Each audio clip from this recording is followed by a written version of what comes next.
for our opening remarks. Over to you, Åsa. Lovely to see you.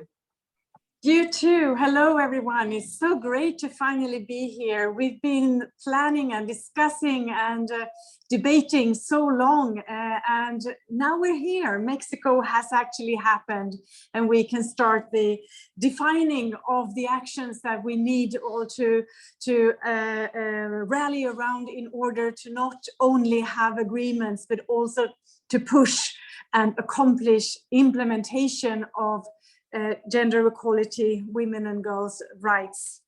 As you all know, we closed the Commission on the Status of Women, this year's version, as late as Friday night. And I think I'm still a bit, I have still that adrenaline from, from the negotiations and the discussions at the Commission of the Status of Women. As you might know, continues always over 2 weeks. And this year was, yeah, maybe I should say dramatic, because it was very difficult to reach an agreement, but in the end there was an agreement. And as many of you know, the battleground, I hesitate to use these words, but the toughest discussions and disagreements between member states is around sexual and reproductive health and rights. And those of you who are here today, and those of you who have prepared and today's seminar, you all know that even that concept is debated. Anyway, we did reach an agreement. As you know, it's the countries, the member states who negotiate, so they reach an agreement. But for UN Women, it was extremely important to see to it that we did come out with a document in our hands 1 year after the COVID crisis, when women and girls have suffered so much of the socioeconomic crisis as a consequence of the COVID-19 virus and pandemic. As you also know, women and girls have suffered a lot because of the lack of access, denial of rights, and increasing maternal mortality levels, not least in conflict zones during this year. So this is, as far as I know, the first time that the UN actually safeguards rights for women and girls, also sexual reproductive health and rights, in the context of COVID, the COVID pandemic and the socioeconomic consequences of that.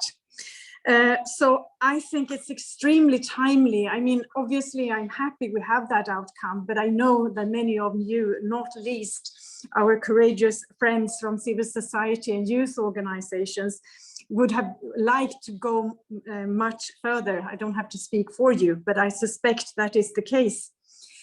So I do believe that it's very important to kind of analyze the current situation when it comes to the debate around these, around sexual and reproductive health and rights. And I think it's very timely to ask for and push for implementation that is so much needed, not only 25 years or 26 years after the Beijing Platform for Action, but also after 1 year with a pandemic and a COVID crisis.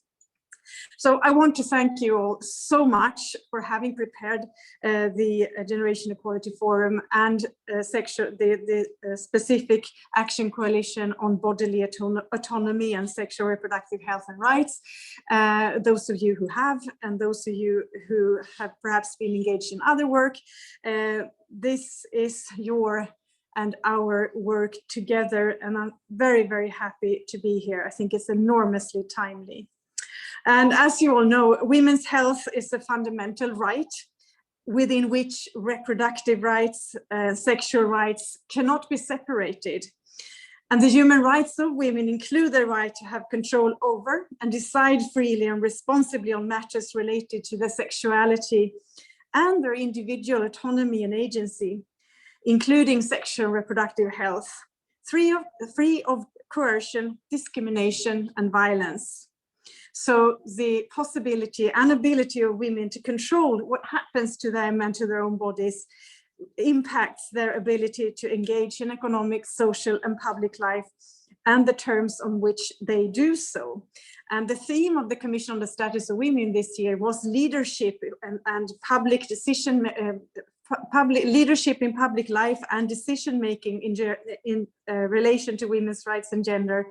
So this all goes hand in hand. If you can't decide about your own body, it's very difficult to be part of decision making, run for office, take part in elections, etc. as well. So gender-related barriers such as unequal social norms, lack of autonomous decision-making and control over financial means, limited freedom of movement and experience, and risk of gender-based violence just has to be addressed. Laws and policies, institutions, investments, and service providers at all levels need to be free of discrimination, bias, and must be protective of women's rights.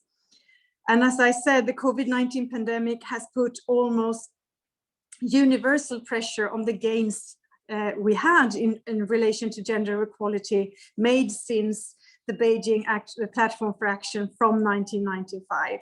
And COVID-19 has exacerbated existing inequalities between women and men, but also between women in different parts of the world and in different circumstances, and also depending on race, class, sexual orientation, geography, income, many other things. Overstretched health systems often divert resources away from services that particularly women need, including sexual and reproductive health services. We've seen this also this time. And to be able to withstand crisis, obviously we have to invest in universal health coverage now, and we have to put that pressure on those responsible. Social and economic policies and programs which aim to control the fallout of the COVID-19 pandemic must be inclusive and transformative, and again address women's leadership and acknowledge their fantastic work that we've seen this year. As you know, women are in majority of those providing health services to women and girls as well, and they have also been working extremely hard this year. Governments and donors should consult with women's organizations and leverage existing gender equality institutions and mechanisms when carrying out assessments, developing, implementing and monitoring progress and policies related to the COVID-19 response. And we always have to place women and girls in the center of whatever we do in this regard. Encouragingly, global health expenditure is increasing, and with estimates to reach $11 trillion by 2030. And I think the crisis has really put spotlight on the needs for this. We need to ensure that these resources contribute to healthy lives and well-being for all, and that investments are made in gender transformative actions. So a central part, we believe, of this work, and you too, I'm sure that's why we're here today, is the vision of the Action Coalition on Bodily Autonomy and Sexual and Reproductive Health and Rights. And you know that part of the language there says, or proposed language says, working across action coalitions with multiple stakeholders at all levels, we can transform gender and social norms, promote gender equality, applying an intersectional, intercultural, human rights-based approach, and improve sexual and reproductive health and rights outcomes, leaving no one behind. And this vision contemplates that girls, women's and feminist organizations and networks and their allies need to be strengthened in order to advance sexual reproductive health and rights. And we also have to point out that governments are accountable to safeguard these rights. Well, I'm very, very happy to be here today to discuss this also in the framework of the universal health coverage, since it is all linked together. Thank you so much for being here, and I look forward to this session. Thank you so much, Åsa, for those very welcoming and very somber words. I introduced myself as Laila Beckett, but I didn't introduce what I do for a living. My formal title is that I am the director for Arab States, the regional director of DCO, the Development Coordination Office. And that has been my job for nearly 2 years. But for 20 years, I worked for UNFPA, and my heart on sexual and reproductive health and rights sits at the center of a woman who is now 56 and remembers what it is like from 30 years ago, where we were still discussing gender equality. As a woman, as a feminist, as a professional, there is nothing that I can talk to you about in terms of empowerment if you cannot speak about bodily autonomy. And without any fancy words, it is impossible for me to even contemplate how would we begin to talk about economic employment, economic equality? How can we talk about social equality or engagement within the political sphere if a woman or a person, in this case, has no control over the most basic functions and the most basic decisions of her own life? And so this panel is more than just a moderation session for me. It is at the core of what I would consider the fundamental crux of good development. It is impossible that we can marginalize 50% of the population because they have no autonomy or very limited autonomy or questioned autonomy over their basic rights as a person. So whether you are a man or you are a woman, your sexual and reproductive rights and choices are the first things that you learn to control. And without that, it is impossible to engage productively. And as we go forward today, and we have a very distinguished group of panelists, we'll be discussing a number of questions, and we'll get to that in a minute. But I wanted to focus a tiny bit on the COVID response. In any emergency, we tend to blame the emergency for all of the ills and woes.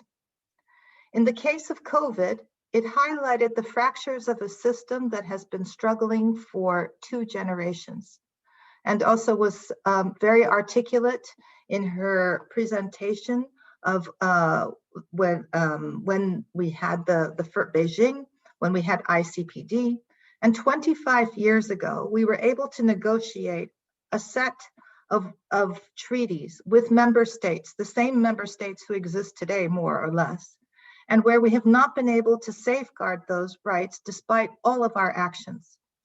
So for today's panel, I would say that COVID has presented 2 things. One, it has been incredibly good at highlighting where the fractures of the system are. Social protection, inequalities that have existed, racism, gender bias, all of those were apparent. And in the race for development, where you had multiple priorities, governments were not paying as much attention, especially where we had economic decline. Along came COVID as the great equalizer and provided a platform for us to re-engage governments around equitable social justice, including sexual and reproductive rights as a fundamental cornerstone of development, not just within the health sector, but across the board. And so today, as we hear from a very distinguished panel of 10, we will be able, I hope, to see not only where we can recognize where women's reproductive health and rights interfaces with the development process, but is also considered the cornerstone for good partnership. How do we re-engage amongst the coalition, not only of the like-minded, but for those who have been a perpetual obstacle? And I hope that as we go forward, we will be able to focus on 4 key questions, or 4 key guiding principles, if you will. And as we engage with each of the panelists, I'd just like to set some frames here around what you might want to discuss with us. One is that we know that there are exceptional structural barriers to women's health, physical autonomy, and reproductive rights. What, in your opinion, are those structural barriers that we could focus on and work as a coalition in overcoming? And certainly within the context of the global pandemic, are there measures, and what measures should governments and society take to guarantee the comprehensive rights of health for women? In 2021, it should have been a guarantee already. What is it that we can do, and where do we find the best practices for going forward and taking those examples with us? And are there actual examples from COVID, despite the fact that a pandemic is considered something negative? Can we extrapolate and can we harvest some of those good examples that can be perpetuated and show governments that when you engage women productively and protect social justice of all of the people who live in the confines of a single country and certainly across the globe, you are doing not only justice to the individual, but to society and to the world at large. I think that if anything, the Action Coalition is one of the greatest partnerships that could materialize some of those examples and bring them to light much more formidably within the context of the member state engagement. And finally, how can women's and feminist movements contribute and generate concrete alliances with governments to promote the sexual and reproductive health and rights, especially where we have seen a regression in some countries and there have been restrictive and punitive measures imposed on the exercise of the rights of the communities, in particular women and girls. I don't want to take too much of your time as we have 10 speakers today, but I hope that as we go forward, these are just some guiding questions. Please feel free as you go forward to bring from your own experiences, your own highlights from COVID, and you will have 3.5 minutes per person. So I'm going to ask you to be very firm in the timing. We have someone who's timing us. Keep your interventions short, sweet, and we will have hopefully a lively and engaged discussion as we go along. Without further ado then, let me pass the floor to the first speaker, if you will, Mr. Philippe, forgive me if I pronounce this wrong, Fidelka. Monsieur, the floor is yours. Thank you very much, Madam Moderator. So I'm indeed the Belgian ambassador to the United Nations in New York, and I represent here Madame Sophie Wilmès, the Belgian Deputy Prime Minister and Minister for Foreign Affairs, who would have really very much enjoyed being with you today, but she had a political emergency in Brussels. So she apologizes and she asked me to read her intervention for her. And I would like to start by thanking you for inviting me and inviting Belgium to your panel. I'm honored to sit today with true advocates of bodily autonomy. In Belgium, we are admirative of the energy galvanized by UN Women, Mexico, and France in this forum. Gender equality, my dear colleagues, and the full realization of the human rights of women and girls are a priority for my country, Belgium, both in our internal and external policies. Access to sexual and reproductive health and rights is an integral part of this. Gender equality is simply not possible without this access. Structural barriers, Madam Moderator just mentioned it, to women's health, physical autonomy, and reproductive rights are numerous, ranging from weakness of health protection schemes to lack of access to the household income. Legal factors are also affecting women's access to health services, in particular to safe abortion. Let us remember that 8 to 11% of maternal death worldwide are still today related to unsafe abortions. This is worse during a pandemic. The lockdown in many countries has severely impacted the access to health services related to SRHR. Women give less priority to their own health. They might stay away from medical facilities due to fear of COVID-19 contamination. It is also the case for antenatal care, and we know how important it is. We commend the work done by UNFPA, and I recognize here my old friend, Madame Keita. Bonjour, Madame. In mapping those best practices and sharing guidelines on how to ensure effective and safe prenatal care in pandemic times. I am sure we will hear more about this today. In its external policy, Belgium applies a human rights-based approach to SRHR. Sexual and reproductive rights are a prerequisite for each person to enjoy and effectively exercise all of their human rights. Belgium pays particular attention to 1, prevention, 2, access, especially for teenagers and LGBTI persons. 3, availability of modern quality contraception. And 4, inclusion of SRHR in universal health insurance and social protection. And I cannot speak, my dear colleagues, about external policy on SRHR today without mentioning the She Decides initiative. Together with the Netherlands, Denmark, and Sweden, Belgium launched in 2017 the She Decides conference in support of organizations worldwide affected by the then US administration defunding decision. We very much welcome the US recent decision to cancel this policy. We welcome it. But this should by no means mean that Belgium will diminish its commitments towards the realization of the SRHR of all women and girls. She Decides has materialized in more funding, of course, and this is important. But She Decides has also created networks of mobilizations at all levels. Those are important for knowledge sharing, peer support, and advocacy. It is in the same spirit that we will actively participate as a commitment maker on SRHR of the Generation Equality Forum. We are indeed worried by the current attacks on women's rights. We welcome the fact that the Commission on the Status of Women could agree last Friday on a consensus text. Women's rights to decide about their own body should be extended and not weakened. Before finishing, Madam Moderator, let me underline that SRHR are also a priority in our internal policies. I wish I would have more time to explain to you the creation of sexual violence care centers in all major cities in Belgium and how these reduce the risk of re-victimization. I look forward to our fruitful exchanges today, and I thank you for your attention.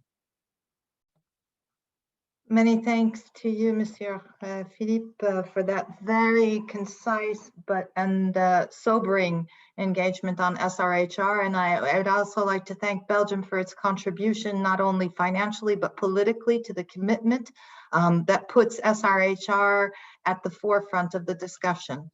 I hope that we'll be able to come back to some of the points that you raised around gender equality and the interface with health and women's health in particular, and the commitment to She Decides about her body. How are we going to forward that partnership and make the coalitions of like-minded, like we have with the Belgians and the coalitions of many of the member states? We focus too often on those who are the naysayers, but from the engagement that I can see here, we have a huge amount of yay-sayers. And I think, if anything, that this panel is all about how we're going to garner that energy and make it happen. Again, I don't want to take up too much space. Let me pass the baton now to our second speaker. I have Lindstad. Please, if the floor is yours. Thank you very much, Laila, and thank you all for the invitation to be part of this panel. My name is Lindstad, and I am the Executive Director of FOKUS, Forum for Women Development, which is a Norwegian women's organization working closely with women's organizations in the Global South and also globally. I think that also Regnér said very much about the structural barriers in her opening. And I would just like to, in addition to that, frame it around the fact that when it comes to structural barriers, there's a lack of equality. There are power structures which favor men and boys and not women and girls. And there is the question of poverty. Those are, in my view, seeing and working with this, some of the major structures and barriers that we are up against. In addition to that, the actual lack of decision of our own bodies. And that has been highlighted now during COVID-19, because a number of countries have further restricted women's and girls' rights to decide over their own bodies by hiding it under saying that it's not seen as essential healthcare, which is a paradox, because these are rights and needs that cannot wait. It is a paradox that as also Regnér said, she hesitates to use the word battleground. I will use the word battleground because that's what it is. It is used politically as a bargain card to trade other issues. And it's a paradox how women's rights are trading cards. And I never see that men's are in the same way. Looking back at where we are now, having just finished the Commission on the Status of Women, and I've been following this for 2 weeks because I've also been on the official Norwegian delegation, even though it's all been virtual. But it's been interesting seeing how member states are still struggling to come up with agreed conclusions, and the fact that we're struggling with the same issues as we almost did 25 years ago. I was in Beijing in 95, and I've carried with me the Beijing Platform of Action as my Bible for these years. And it's a paradox to me that we're still fighting to keep history, and we're fighting to get to a status quo instead of making new politics for the future, which we should be doing. So every year when we're doing agreed conclusions, we're settling on keeping the language that was already there 25 years ago and seeing that things have actually tightened. So what do we have to do? Well, from a government side and in negotiations, in any minister who is doing something internationally, gender equality has to be among the top 3 talking points in bilateral talks and also multilaterally. If they are not, and if this is not on every list, we're not going to achieve the Sustainable Development Goals by 2030. It has to be upfront and it has to be a priority. As you said, Laila, with 50% of the world population urging for rights, it's Pumzila said once, you can't win a soccer match if you have 50% of the team on the bench. And this is what we're talking about. So lastly, I'll just say one thing, and that is, at this point, the sexual and reproductive health is something that is in many ways acceptable to a number of member states, but the rights is the issue where the fight is. The rights are under attack, and it is a battleground when we come to rights. And if we're going to change this, it has to be changed with governments and civil society as a coalition. Civil society has to be let in. We have for too long been sitting outside the meeting rooms, outside the negotiations, and there's a lack of transparency. I can say that I'm lucky in Norway because I've actually been included in the official delegation for a number of years and have been able to actually give input. But I also see that I'm one of the lucky fews. There should be so many more. And with that, I'll say thank you. And I look forward to the discussion. What a very thoughtful intervention, Gro. I think you raised a number of important points, not the least of which is that with human rights under attack globally and sexual and reproductive rights at the center of that, there's nothing that strikes fear into many governments as the rights of women, particularly around their sexuality. And the regression on that is something that not only needs to be safeguarded, but reinvigorated, particularly with civil society. I couldn't agree with you more.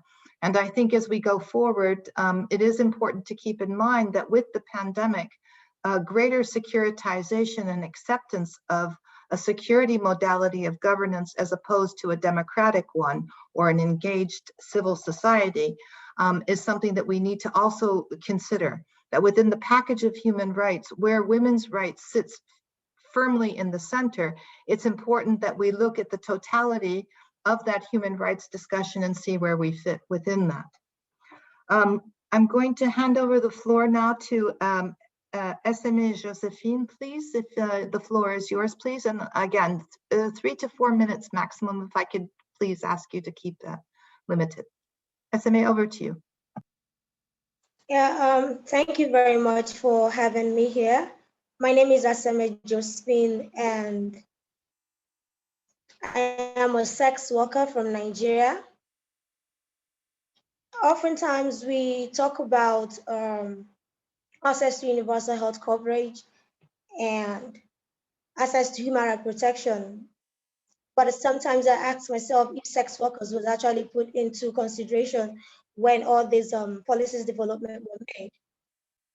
Because looking at the structural barriers to sex workers' access to SRHR services, I will confidently say today that the indirect and the direct criminalization of sex workers is one of the greatest barriers to their access to SRHR services.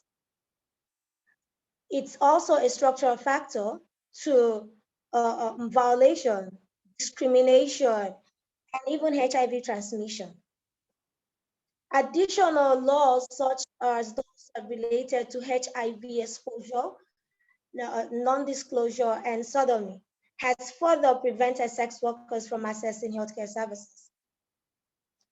The criminalization of sex work have also created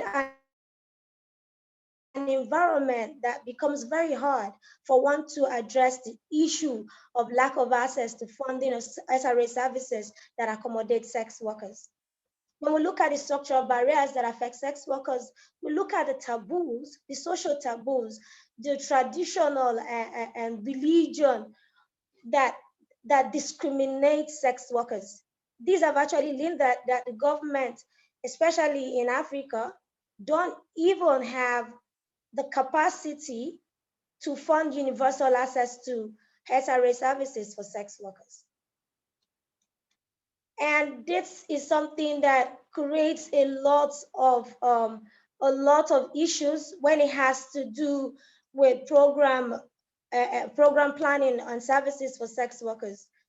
You have the segregated services when sex workers don't even access SRHR services in one particular place. They have to travel to a lot of distance just for them to access different kind of services. And all this are all because of the criminalization of sex workers, where sex work is not given the opportunity to exercise their right on what happens. We don't often respect the choices of sex workers just like we respect other professions. And looking at this, I think it's really time for our government to commit full decriminalization of sex work. The government should be able to develop and implement policies that create an enabling environment that accommodates sex workers' access to SRHR services. Our policies should be able to improve the access. The truth be told that there are significant research that actually stated clearly that decriminalization of sex work reduces HIV infection among this population. But oftentimes policies are made and sex workers are not included. Looking at the COVID-19 situation, sex workers were mostly affected because they don't work anymore, they don't earn income. But yet, governments still provide loans and other palliative supports that sex workers were never part of. They provide loans given a lot of policies guiding those loans that sex workers cannot even access them. They keep unrealistic requirements that sex workers can't even access. These are a lot of issues that has to do with structural barriers that our government needs to start looking into. And one of the reasons that these things happen in our countries, especially in Nigeria, for example, where I come from, you find that the sex workers have to rely on PEPFAR and Global Fund that provide free access to HIV prevention and treatment services. for them to have access to these services, which is not supposed to be like that. I think it is important when we make policies, when our government make policies and commitment to universal access to healthcare coverage, make access to human rights protection, sex workers should also be considered because it is their right as women. And as well as transgender sex workers, there is need for our government to look into the traditional social norms that discriminate transgender sex workers, those that are not able to conform to the society or what they want them to be. So looking at the current pandemic, there's a lot of need for us to look into our programming. There's a lot for us to create services that is central, where sex workers can have access to it, and not make it disgraded that they can't even have access to those services. And I keep asking, if those services are there and sex workers can have access to it, why? They are, first of all, they are human and they are also citizens of each country. So I think it's proper for our policies to look into all that. Thank you. Very well said, Aseme, and I think you raised some of the key issues around what does inclusive policy and inclusive planning and implementation and access not only to services, but social justice on the whole.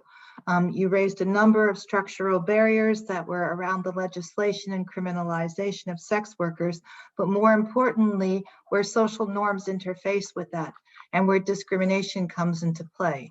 So all the way from individual choice to inclusive planning, access to service and social justice. And then when you have the opportunity to make that choice, what other opportunities might a sex worker have access to in terms of getting out of sex work or making her own free choice or his free choice?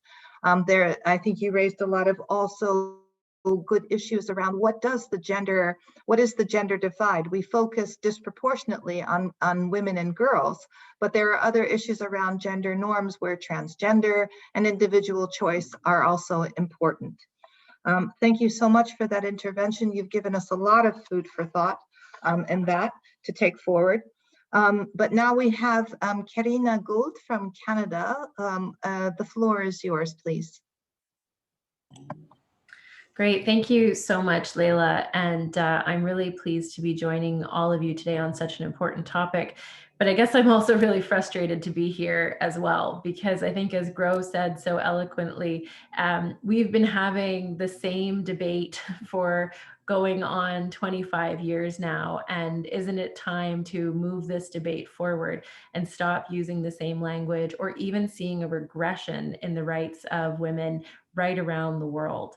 I often think about the irony of 2020 in that it was supposed to be the year of generation equality, but it ended up being the year of the she-cession. It ended up being the year of seeing, the rollback of women's rights in so many places around the world. And I'm hopeful that 2021 will be the year of the she-covery, and it will be the year that we actually move this agenda forward in a really positive, tangible, and sustainable way. I think Laila said it best in her opening remarks when she said there is no gender equality without bodily autonomy. And so when I think about what the key structural barriers are for women to be able to access their health rights, it is the denial of rights. It is sociocultural norms that see women as less than equal. It is the structures that are in place and the power dynamics that make it so that it is harder for women to access their health rights, and particularly their sexual and reproductive health and rights. I'm very proud on the one hand that Canada has a feminist international assistance policy, that we are front and center in advancing gender equality, and that we are loud in all forums on advancing SRHR, that we're a top donor in the OECD when it comes to gender equality and one of the top donors on sexual health and reproductive rights. But we don't really want to be that lonely. We want others to be part of that as well, because as one of the previous speakers said, we need to be talking about gender equality in all instances, because it is about advancing all of humanity and creating societies that are more equitable, that are more just, and that are more inclusive. One of my local women's rights activists here in Burlington in Canada, where I'm from, said to me, women are not projects. We can't see them as, you know, one-offs here and there. Actually, we need to see them as whole beings who are multidimensional, who have complete lives, and we need to respond to that completeness. And I think that you cannot talk about economic empowerment. You cannot talk about creating a more inclusive or educated or stronger country and community if you're not talking about sexual health and reproductive rights of women and girls and gender diverse people. It is not something that you can do one without the other. It has to go together. And if I can just say that one of the things that we have to do and that we've learned from this pandemic is that you have to include women's rights organizations. You have to listen to them. You have to hear what they're saying, because they are on the front lines and they see what is happening in community and they see what is happening to women. And they are our best allies and our best resources when it comes to making policy and plans that are going to respond to the needs of women and gender diverse people. And we have to include their work as an essential service. Women's health has to be included as an essential service. Sexual and gender-based violence prevention programs and responses have to be included as essential services, because when they are not, women suffer, women lack access to justice, and they lack access and autonomy over their bodies, and that has an impact on them and their entire communities. And finally, I'll just say that we have been so proud to stand side by side, to walk down the path in allyship and solidarity with women's rights and feminist organizations around the world. And that has been never more important than in the COVID-19 pandemic, to hear from them, to hear what they are seeing on the ground, to support their courageous, bold, and brave work that they do. And that's something that we need to continue to do. We need to support each other as feminist movements. We need to lift each other up and amplify our voices. And in terms of how the women's rights and feminist movements can work with governments, it's to recognize when good work has been done, but to keep pushing us in a way that's going to ensure that we're going to keep expanding access to rights right around the world, including in our own countries. We are so fortunate to have incredible civil society partners that are bold and courageous and working every single day to create a more inclusive world, one that sees women reaching true equality and achieving true potential in all of their diversity and in all of those multidimensional spheres in which they occupy. Thank you. Thank you so much, Karina, for that intervention. I'm just taking note of some of the main points that really struck home with me. That if women are not seen as an equal and autonomous, it is impossible to engage on a discussion about development or engagement in any movement. And that was the second thing that also struck me, that rather than the initiatives that we've had and the examples that each one of us can probably cite, this discussion is more about how do we draw on the collective good here and reinvigorate that movement that was the crux of the feminist revolution, if you will. I mean, I'm 56 years old. You've got to forgive me if I speak about days gone by. But in some ways, I feel more empowered and part of a movement than many of my counterparts who are women and men of this generation.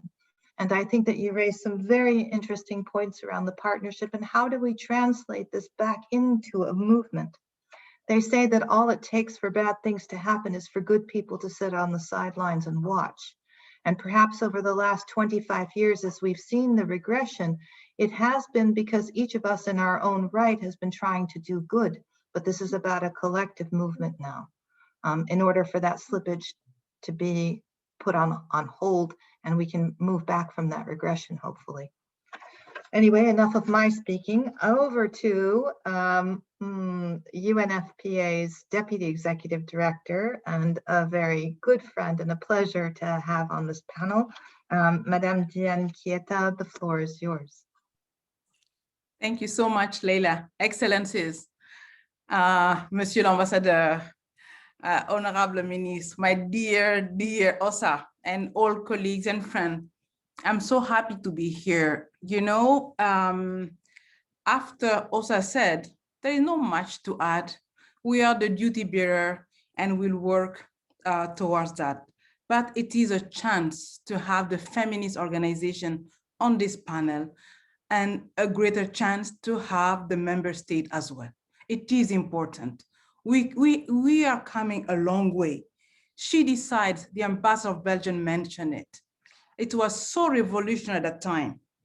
And let me paraphrase the Prime Minister of Belgium, le 21e siècle, le siècle de la femme. This is the century of women. He said it so well, so well. You go from there, you have those country member states who take the feminist policy as a way to go forward. Sweden, Canada, and make it happen. This is a lot. While they do that, the civil society is working hard, working to make a difference. So what we do as a UN, we are here to support the mandate that the member states have given us. And the civil society is exactly out there, you know, to help us get everywhere up to the community to make it happen. So having this kind of panel here is just where we need to go. Gro said it so well in saying that is our battleground. How do we transform the battleground in a playground? In a playground where all the harmful practices become the good ones. In a playground where we teach girls. Girls are the future moms of tomorrow, so that they can raise the right boys for positive masculinity. How do we get there? This is the forum for that. You know, I am not here to say we have 90% of this or that. No need to do it. And the other fact is almost 90% of the country around the world have all the text, the legislative part of it. But how do we implement them? How do they hide behind their desks and not to do it? That's what is, you know, confronting us. And this is why the Generation Equality Forum is so fantastic, because we are going to walk the talk thanks to the member state. Member state, each of you take one developing country and go together, because you give resources bilaterally as well. And civil society, we admire you. We stand with you to help us fulfill the young girls' mandate everywhere. I would like to take the opportunity to thank all the countries who signed last May the statement to protect women and sexual reproductive health and rights under the COVID pandemic. It was held on the South Africa and Sweden government. I was then minister. I have the privilege to sign that. But this is something that changed the world. Thank you for doing that. And let's continue doing that. This, for me, it is absolutely, absolutely key. Now, what is there for us? You know, it is more bodily autonomy. Laila said it very well, but bodily autonomy is the first right among the rights. If you cannot wake up in the morning, make sure that your body, you can decide what to do with it, there is a problem. So how do we work with that? How do we work with community leaders, religious leaders, to make that shift, that change of norm? That's, I think, as a co-lead for bodily autonomy, we hope with the member state and the support of civil society, we're going to get there throughout this year, just like it has started a long time ago, to go slowly but surely. Some of us need to make the noise. and need to take the flags and go out. Some of us need to work with government, with leaders, to explain to them, because lots as well, it's about knowledge. It's about capacity to understand what we want them to change. And we need to go. There is so much pushbacks. We don't sleep. Osa doesn't sleep, I don't sleep. Every day in a part of the world, there is some country we just want to do BAM, and we go all the back again. So really, I'm happy to be here. I won't take much of your time, but we are grateful for this. We are so grateful. When I say Darren sitting there, contraceptive, if we don't have the supply, nothing will happen. If you go to take France, if Miss Coca has not happened, the partnership for Ouagadougou will not have happened. So, you know, let's don't, because of the past, we can talk about, we can have Aseme Josephine here today. We can talk about LGBTQ today. So let's continue the movement. Let's continue the work together, and together we'll make it. Let's transform the battleground into the playground where young girls and women can learn and government can learn. Some government members need to learn. They need to learn. That make a difference between developing country and developed country, maybe. This is the truth I'm talking here. So thank you, happy to be among you, among partners. You don't have to convince to continue the hard work. Merci. Merci à vous, Madame Diene, also. That was a very thoughtful engagement as always. Again, I like the idea of having a whole of society approach to better understanding sexual and reproductive health and rights. And what does bodily autonomy mean, not only for the individual, but for the society on the whole. And the second thing that was very important in that I really liked in your intervention was the fact that governments take signals from each other. If governments take negative signals from each other and start to change their legislation and are empowered from that, it is the mandate and the obligation of the like-minded who are in this group, in this panel today, to bring together a coalition of the like-minded, if you will allow me that, that terminology, and ensure that those positive signals are also transmitted, if nothing else, as a counterpoint to all of the negative engagement that has taken place over the course of the last 3 decades. Moving on to our next speaker, we have Cecilia Merchant. Cecilia, the floor is yours, please. Buenas tardes, qué gusto tan grande para nosotras poder estar en este encuentro. Mi nombre es Cecilia Merchant. Soy secretaria de Políticas de Igualdad y Diversidad del Ministerio de las Mujeres, Géneros y Diversidad de la Argentina. Y creo que es muy interesante poder intercambiar entre nosotras, entre nosotros este momento, porque justamente la posibilidad del encuentro entre las organizaciones, el movimiento feminista, LGBT y los gobiernos es yo diría que más que una alianza central, es una necesidad absoluta para poder avanzar en nuestros derechos. En la Argentina particularmente, ustedes saben que tenemos un movimiento feminista muy extendido, muy potente, muy diverso en todo nuestro territorio y que lleva años de despliegue, de lucha, de debate, de instalación de temas y de conquistas. Todas estas conquistas se van dando y se va pudiendo avanzar cada vez que tenemos gobiernos populares en nuestro país y cada vez que logramos justamente esta alianza entre este movimiento y los gobiernos. Particularmente este año, nosotras hace un año, en diciembre del año pasado, se creó el Ministerio de las Mujeres, Géneros y Diversidad, y creo que es importante referir a que el ministerio es parte de las políticas públicas que son conquista de este movimiento de mujeres, lesbianas, travestis y trans que se da en nuestro país.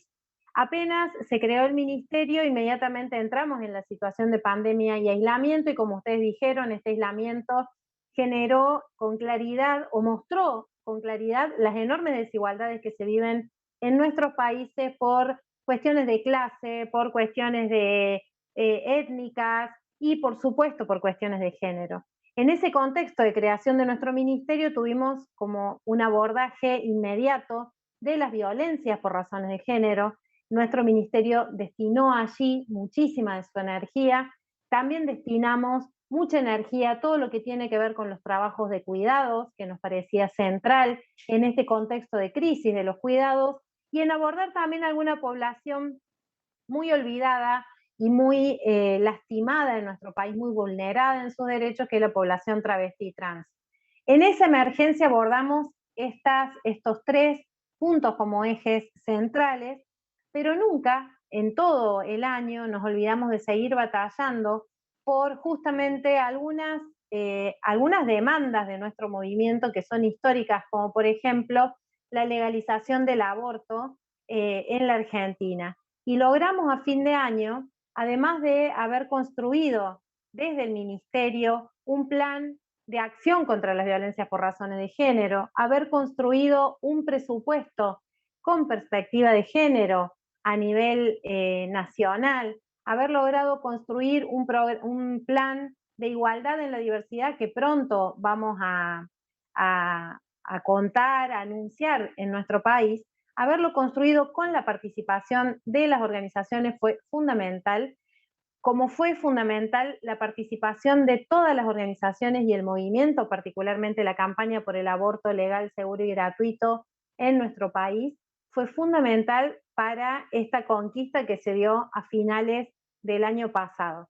Esta conquista que vino de la mano, fueron 2 proyectos de ley, uno que garantizaba el acompañamiento y de las mujeres y las personas gestantes que deciden interrumpir un embarazo, que el Estado pueda acompañar a estas personas, como así también a todas aquellas mujeres y personas gestantes que deciden avanzar en un embarazo, creando otra ley que es llamada la de los 1000 días, que garantiza los derechos para la buena nutrición, para la salud integral, tanto de la gestante como del niño o la niña hasta los 3 años. Creo, para utilizar muy bien mi tiempo, decir que nos sentimos orgullosas centralmente de este intercambio, de esta permanente acción e interacción entre las organizaciones de mujeres, LGBT, feministas, y nuestro Estado, que es un gobierno que tiene como bandera las causas populares, las causas federales, las causas que tienen que ver fundamentalmente también con la justicia social, y en ese sentido ha incorporado la mirada de los feminismos, la lucha por la igualdad de género como una de las banderas centrales de las políticas públicas de nuestro gobierno y de nuestro Estado.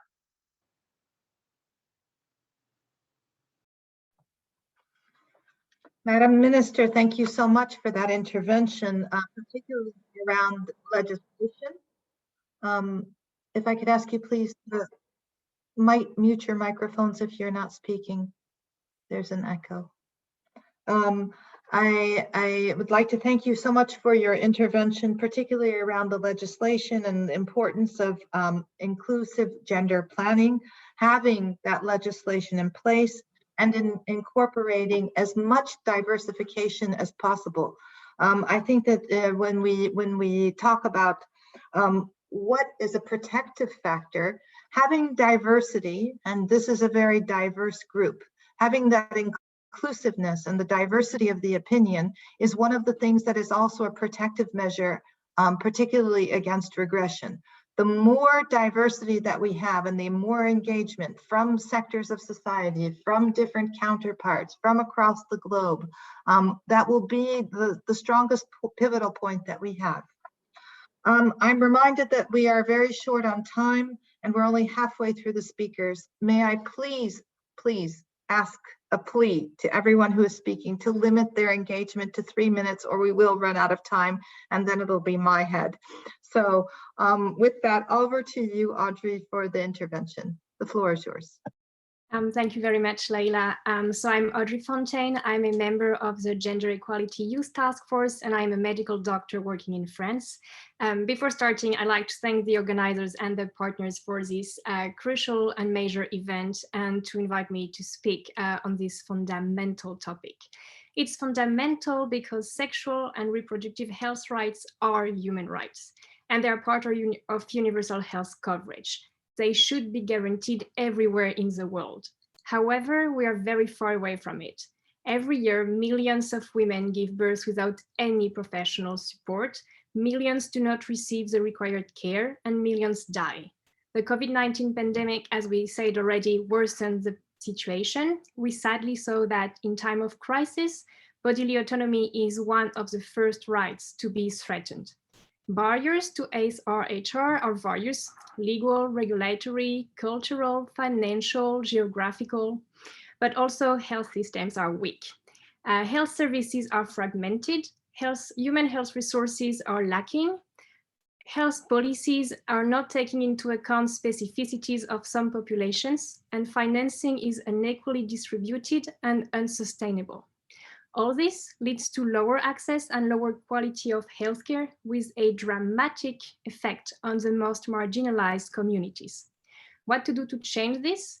Well, we need to reinforce health systems to guarantee affordable and quality sexual health services to all. We need to invest in human resources for health and engage in transformative leadership. Women represent 70% of health and social workforce globally. Most of us are working in lower status, low-paid roles and low-paid sectors, and we often work in insecure conditions. Ensuring female health workers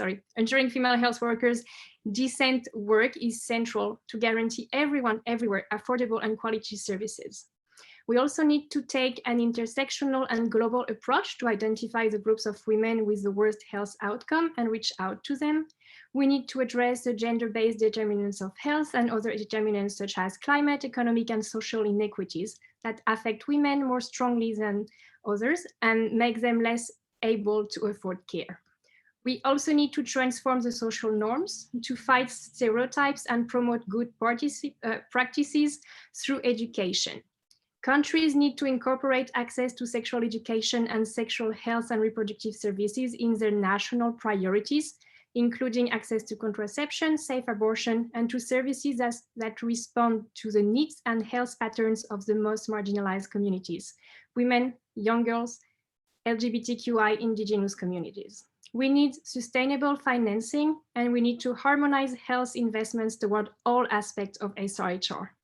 To conclude, I will quote Dr. Tedros, who said that health was a political choice. SRHR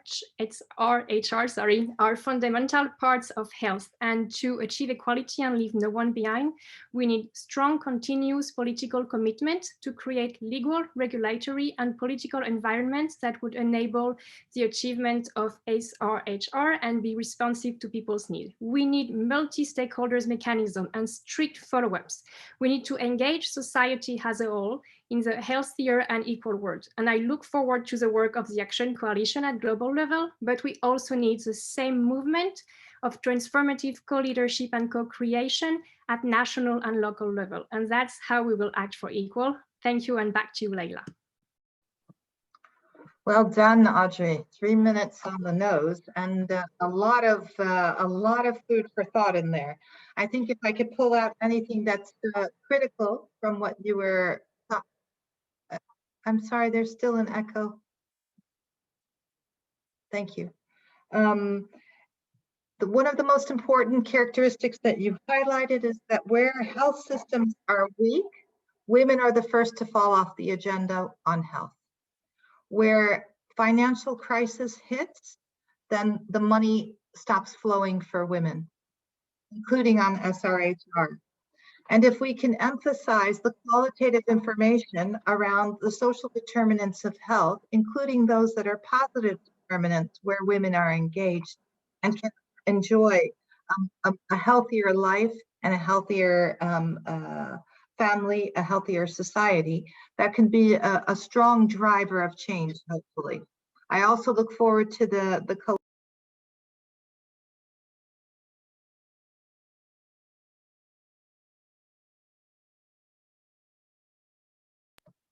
Can you hear me now? Sorry, I think I inadvertently muted. Without further ado, then, may I pass the floor, please, to Darren Welch from FDCO, I believe. Darren, I can't see you. Oh, there you are. Can you see me now? The video should be on. Yes. Hi, good evening And from... please ask anyone who's not speaking to mute. There is a terrible echo. Okay, sounds fine to me. Can everyone hear me? Great, okay, I'll go ahead. So thank you so much for inviting me in the UK to speak at this event, and congratulations to the leaders of the Action Coalition. The Canadian Honourable Minister, I hope you're not feeling too lonely, because I think this panel shows there are lots of people prepared to stand up and make the case with you, and the UK is proud, certainly, to do that. We have a strong record, as you know, of defending universal access to comprehensive sexual and reproductive health and rights. And we do that for a number of reasons. One, obviously, as we've discussed, it's essential if we are to meet the SDGs, SDG 3 and 4, but all of them, in fact, is critical, but also because it's a very strong expression of our values. As others have said, this is a contested area. I was very struck by the remarks of the Belgian ambassador. We too are shocked by the attacks on women's rights. We raise it in all of our interventions globally. We are currently, as G7 presidency, we have a Gender Equality Advisory Council, something I know our Canadian colleagues did. We're making this central to our policy making and our international engagement. And we champion those issues which others find quite difficult, like safe abortion, like female genital mutilation, and the needs to embrace and bring key worker or key populations rather into the provision of services for those living with HIV and AIDS. So the UK will continue to be a strong advocate of these efforts and a supporter of the work. And we think we're making some progress. We're optimistic, but we know there is still a long way to go. And the COVID-19 pandemic, of course, is risking decades of progress and hard-won gains towards fulfilling SRHR. I'd like to say a few words about the structural barriers, because if we don't address those, if we don't get that bit of the picture right, then we won't be effective across the whole of this important agenda. And there's 3 points I want to make. I know we're short on time, so I'll be brief. First of all, in addressing these structural barriers, we know much of what it is that we need to do. We need to break down the silos in development and get to the root of the structural factors themselves.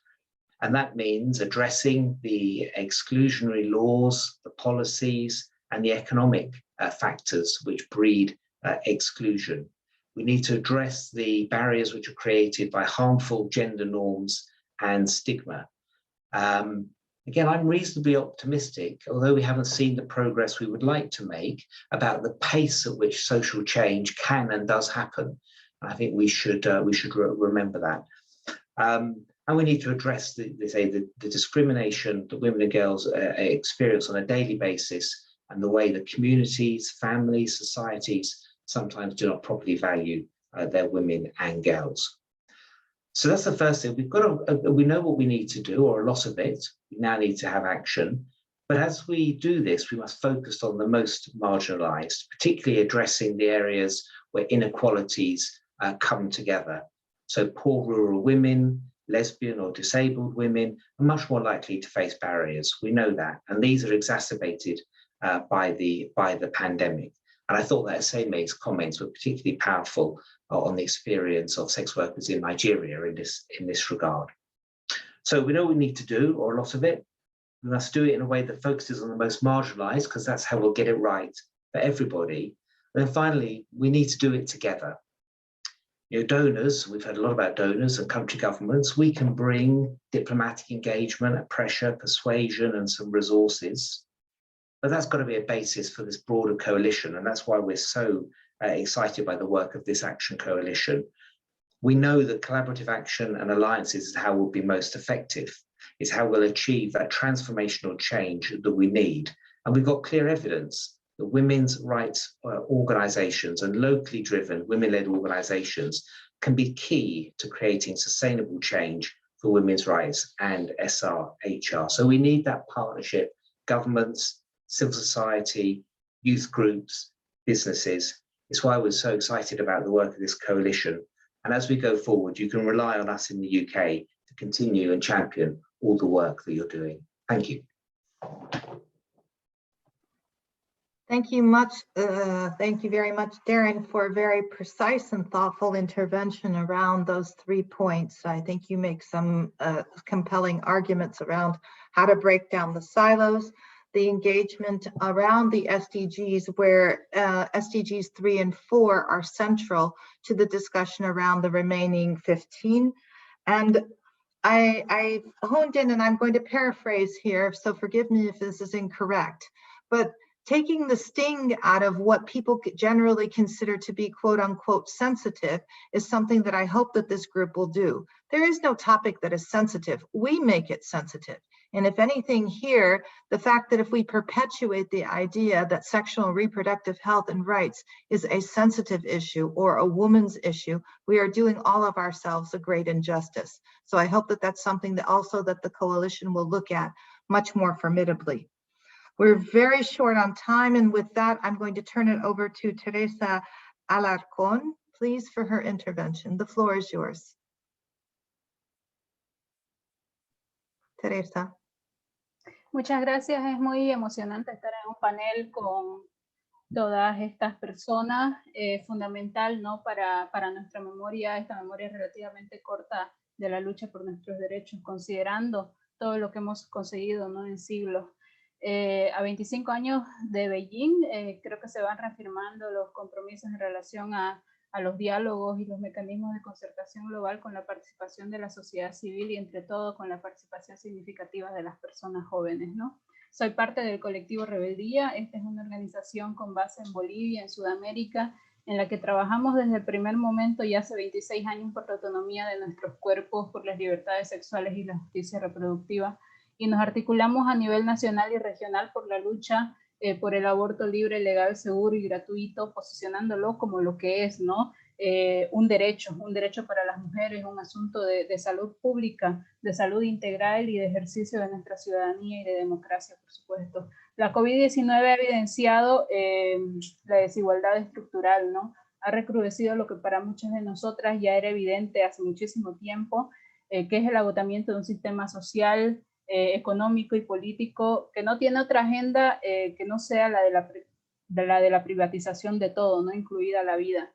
El neoliberalismo ha demostrado una vez más no ser el camino para alcanzar vidas dignas, para alcanzar vidas felices, y aún, sin embargo, nos encontramos con resistencias, ¿no? No es posible no asociar esto a las relaciones de poder entre géneros que se ha comentado ya en este panel, ya instaladas, y para esto, para poder reconocer esto es fundamental romper con la idea de entendernos a las mujeres como únicas, ¿no? Como un sujeto hegemónico que vive una misma realidad, y dar cuenta precisamente de las opresiones sistemáticas, entre ellas también las de carácter colonial, particularmente para la vida y la situación que vivimos los países del sur global, ¿no? Parte de estas resistencias que mencionaba están en los núcleos mismos de los grupos ultraconservadores y fundamentalistas, antiderechos, y esto fue muy notable durante la época de pandemia y de confinamiento. Muchos países vivimos varios meses asediados por políticas que estaban más bien alejadas de la atención de la salud pública y estuvieron enfocadas más bien en reproducir narrativas e invertir recursos en la represión y en manifestaciones de carácter religioso, y hablamos de países laicos, ¿no? Por supuesto, con gran repercusión en áreas claves, ¿no? Como la prestación de servicios que se vieron interrumpidos, los servicios de aborto legal, de interrupción legal de los embarazos, de dotación de métodos anticonceptivos, de medicación para la población que vive con VIH, y también afectando la atención a sobrevivientes y víctimas de violencia. Se ha vuelto más urgente que nunca avanzar en garantizar plenamente la autonomía de nuestros cuerpos, nuestro cuerpo, reconociéndolo como el primer territorio que habitamos. Nuestros movimientos, los movimientos feministas, cada vez más diversos y más plurales, como lo comentaban igual anteriormente, ha hecho aportes importantísimos, ¿no? A nivel teórico y a nivel de práctica y de lucha política, y está demostrando definitivamente que sin feminismo, sin nosotras, sin las mujeres, no es posible construir sociedades con justicia social, ¿no? Ese es el aporte de la interseccionalidad y de los diálogos norte-sur que se hacen cuerpo en las coaliciones de acción. Yo solamente quisiera terminar con una última idea que tiene que ver con el derecho a cuidar. Eso, percibir los cuidados como un derecho. El derecho a cuidar, a ser cuidado, a autocuidarse y a no cuidar, ¿no? Esto incorporado a sistemas integrales de cuidado en las que todos, todas, todes y el Estado asumen responsabilidades, ¿no? Percibir eso, los cuidados como derechos, considero que contribuirá enormemente a esta agenda de recuperación de la pandemia y la redistribución, y claro, esta redistribución social de los cuidados, que es lo que se construye a partir de esto, aporta pues a nuestra lucha, que es una lucha en contra de la privatización de la vida, no es una lucha por la vida, por vidas dignas, por vidas más libres, más felices y por supuesto más placenteras para todos y todas.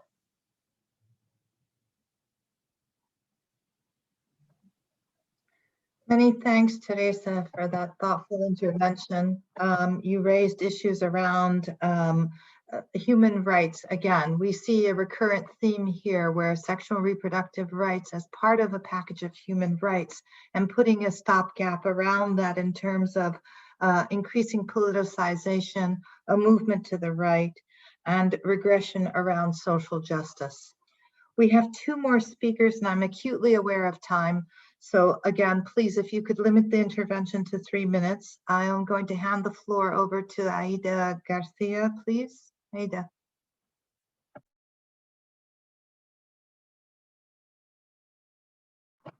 You're muted.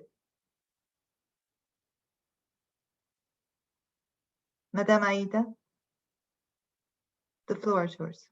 Sí, buenas tardes, buenas tardes. Agradezco la invitación. Muchas gracias, Laila. Y soy Aíde García, de Católicas por el Derecho a Decidir México.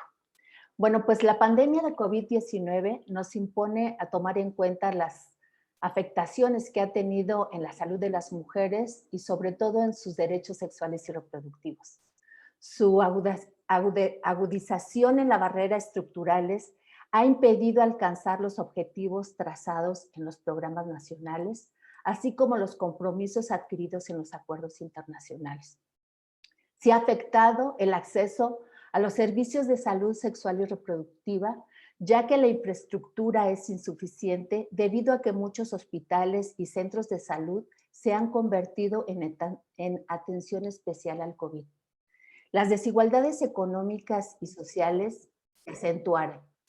La violencia de género es incontenible. La educación integral en sexualidad es restringida y el reconocimiento del ejercicio de la autonomía y los derechos sexuales y reproductivos como fuente de bienestar no se han logrado. De igual forma, el estigma por parte de profesionales de la salud que mantienen visiones conservadoras alrededor de la salud sexual y reproductiva, incluyendo el aborto, la violencia obstétrica, así como el acceso a los métodos anticonceptivos, son factores que impiden que las personas se acerquen a estos servicios, lo que impacta negativamente en el ejercicio de la autonomía de las mujeres y jóvenes para tomar decisiones en libertad de conciencia. El Observatorio de Género y COVID-19, coordinado por GIRE, hizo algunas recomendaciones al Estado mexicano. Promover la telemedicina como una forma para garantizar el acceso a anticonceptivos, al aborto seguro, evitando así la saturación de servicios en los servicios de salud. Garantizar el acceso efectivo al aborto bajo los supuestos permitidos por la ley y el cumplimiento de la NOM 046. Despenalizar el aborto en todo México para eliminar las barreras geográficas de acceso restrictivas y discriminatorias que han aumentado a causa de la pandemia y garantizar la implementación de los servicios en todo el país. Una recomendación esencial para lograr los cambios transformadores necesarios es fortalecer el diálogo y la colaboración entre gobiernos y organizaciones feministas y de mujeres. Los gobiernos deben reconocer la experiencia de las organizaciones y fortalecer los espacios de participación ciudadana, y tienen el deber de no criminalizar la exigencia de los derechos de las mujeres. De igual forma, fortalecer marcos jurídicos laicos para combatir el estigma alrededor de la sexualidad y la reproducción. Finalmente, queremos destacar el papel de la ética pública laica como un código de acción en tiempos de emergencia sanitaria, por el cual todos aquellos que formen parte del andamiaje estatal deben conducirse de acuerdo al cumplimiento de los derechos y libertades y no de sus creencias o moral personal. Muchas gracias.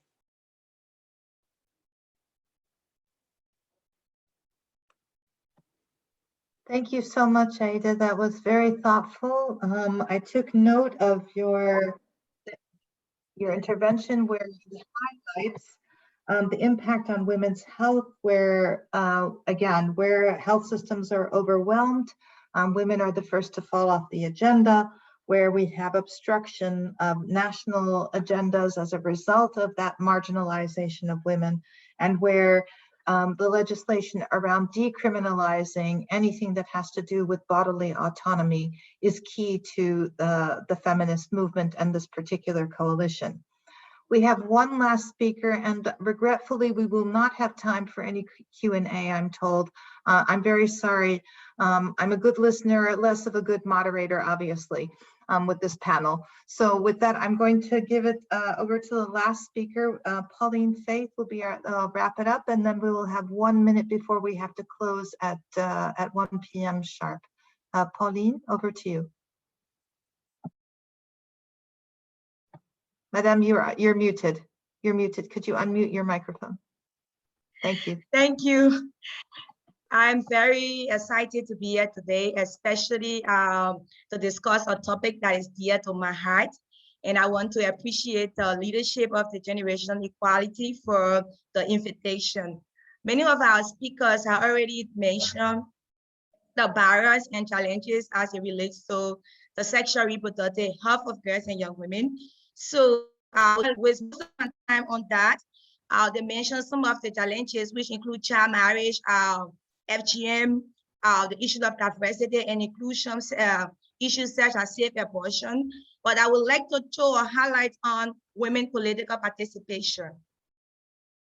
Looking at policies and legislation preventing women political participation and leadership. The role of women political participation and leadership cannot be ignored as we continue to advocate for the sexual reproductive health and rights of girls and young women. For example, in the political context, the legislation seeking 30% representation have been denied by the Liberian legislatures. These are just few of the many obstacles women are facing.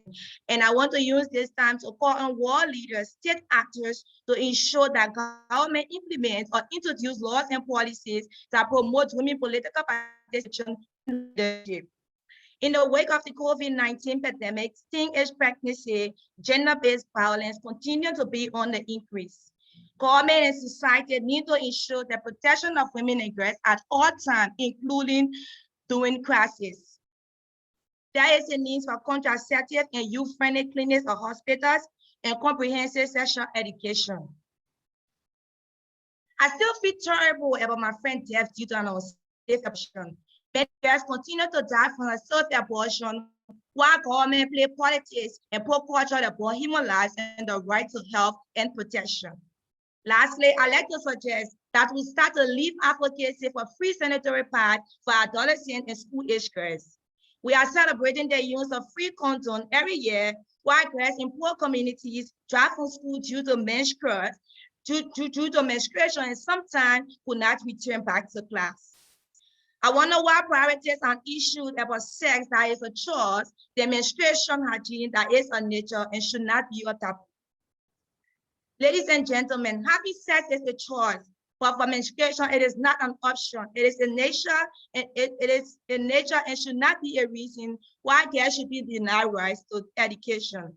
Menstruation is a must, and free sanitary pads should be a must. It should not be put up for debate, but it is a right, and that right should not be denied. I want to close and say quality healthcare and services for all is urgent and need a serious approach. Thank you very much for having me today. Wonderful. And with 1 minute to spare, let me thank you all very much for that last intervention, for 10 enthusiastic, absolutely wonderful speakers. I'm a strong feminist, as I said, but I feel re-enthused by the group. And in the time when we can all feel overwhelmed, it was amazing to be a part of this group. I look forward to the engagement of the coalition, to working with you individually and collectively. And I know that together we can make this a reality. Thank you so much for your time, your attention. And if you continue to put the questions on the group, we'll take note of them. My apologies for not having any time for the question and answer session, but I'm sure that there'll be plenty of time for us to engage on that otherwise. And with that, I believe we come to the close of our session. Have a good day, everyone. Thank you. Adios. Au revoir. Gracias, gracias. Muchísimas gracias. Gracias. Hasta pronto. Gracias. Yeah, thank you. Bye. Bye. Hasta pronto, gracias. Thank you so much. Bye-bye. Bye-bye. Gracias, Thank you adiós. to everyone. Thank you. Thank you.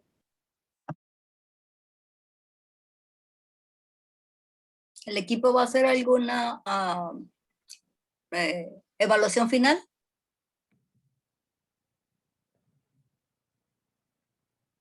Mónica, ¿el equipo hará algo final? No, no sé. Yo tengo todas las preguntas, excepto una, esa que se borró o alguien la quitó, sobre la cuestión de la comunidad LGBTQI.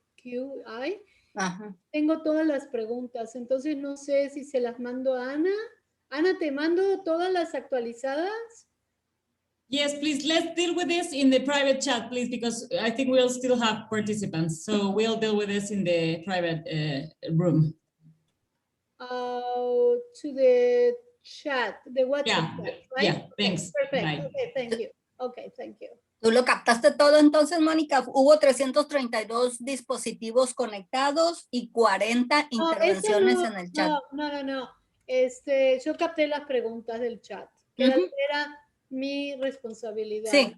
Los dispositivos, no sé.